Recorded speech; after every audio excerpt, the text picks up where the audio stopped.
Historically, kings and emperors often led their armies into battle. But as you probably know, modern heads of state don't do this anymore. LBJ wasn't fighting in Vietnam, and Queen Elizabeth wasn't on the front lines during the Falklands. So, when and why did this change? When did rulers stop leading troops directly? In the classical and medieval periods, there were several reasons rulers went to battle. It was expected that a king or emperor would also be a skilled general, and many rulers wanted to claim great victories for themselves. But the main reason was practical. Most rulers' power came directly from their armies. Handing command to someone else, even a close relative or high-ranking noble, was risky. Even when rulers led their armies, they usually stayed safely on a hill, giving orders rather than fighting on the front lines. This wasn't entirely safe, though. Kings were occasionally captured or killed. Common explanation is that rulers stopped leading armies after firearms were invented. Standing on a hill wasn't so safe anymore, right? But early firearms had limited range, so monarchs were still relatively safe. It was only later, as firearms became more accurate, that battlefield leadership became truly dangerous.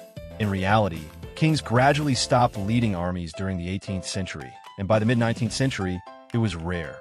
The last British monarch to personally lead troops was George II at the Battle of Dettingen in 1743.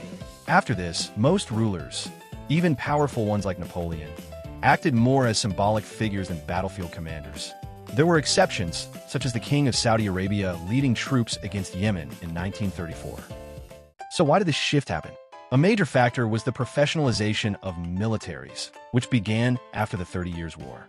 Full-time officers were promoted based on merit, and heads of state often lacked the experience to command armies effectively. Political stability also played a role. George III could entrust the Duke of Wellington with a large army without risking his throne, unlike rulers in the Roman Empire, where military success could make or break a monarch. Similarly, early American presidents, like James Madison, didn't face threats of military coups because the U.S. Constitution protected leadership. Wars themselves grew larger and more complex. It was no longer feasible for a single ruler to command an entire campaign. Professional generals and their staffs were better equipped to manage modern warfare than any monarch or president could be. Cultural shifts also mattered. Rulers no longer needed to be great warriors. Competence in governance and politics became more important than battlefield skill. In short, the decline of kings and emperors leading armies came down to professionalized militaries, the increasing scale and complexity of war, political stability, and secure succession laws, cultural changes that redefined the ruler's role.